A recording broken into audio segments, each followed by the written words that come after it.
We've got different trainees and volunteers who come and get involved. We've got trainees who come from two sources at the moment. We have one who comes through a rural development programme funding source, which is for the next 3 years, and we advertise and select a trainee from the UK for that post. And we're also now working with the European Voluntary Scheme, and they provide someone from a European country to come and work here for 7 to 10 months, whichever suits. So that would be our two trainee positions that we have at the moment. So Francesca came as a trainee with us in 2017. She was really keen to set something up. She decided she wanted to stay in the Gower Swansea area, and she looked around at various pieces of land, and she settled on the idea of producing salads and greens for local businesses. And it kind of just became apparent while she was discussing where she was going to do that, how she was going to do it, why not just do it as part of us? What I learned from the traineeship, it is possible. Like, it gave me the confidence to actually just go and do it. Before, I just couldn't see how I would be able to do it. I really wanted to, but especially like working with Tom and all the other people at Kaitan, like they're so positive and just such a can-do attitude. It really helped to give me the confidence to go and do it.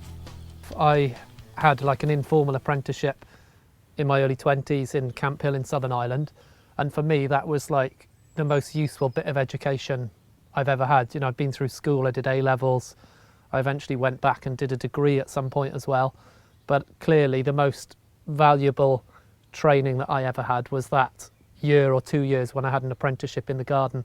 And so for me, actually, I really wanted to, once I got to this point of setting up a project, wanted to have that opportunity as well. So Lizzie was trained with us the first year, and then she was employed with us the second year, and that was the idea that, you know, we'd generate enough income to employ a second grower. And our third trainee, Francesca, is now setting up the Salads and Greens project as part of Kaitan. I was attracted to come here to Kaitan because the food that you grow with the people that can come and help you grow it. What I'll take from here specifically is the kind of all the different branches of things that are going on with Kaitan outside of the field. So it's not just about growing the veg, but there's a real focus on sort of community engagement and working with a whole variety of different people around food and where their food comes from. So I think that's something that I'll be quite inspired by when I finish. I come from Spain, and I wanted to do something practical after my university degree. I came across this project because I was looking for some European voluntary service, some community project that was going on in Europe. Mainly that was my target, so I came across this project and I thought it was great. And actually right now I enjoy more this project than the fact of all the European voluntary thing. And I feel really lucky to be here, and I feel that it's a chance that everybody should take.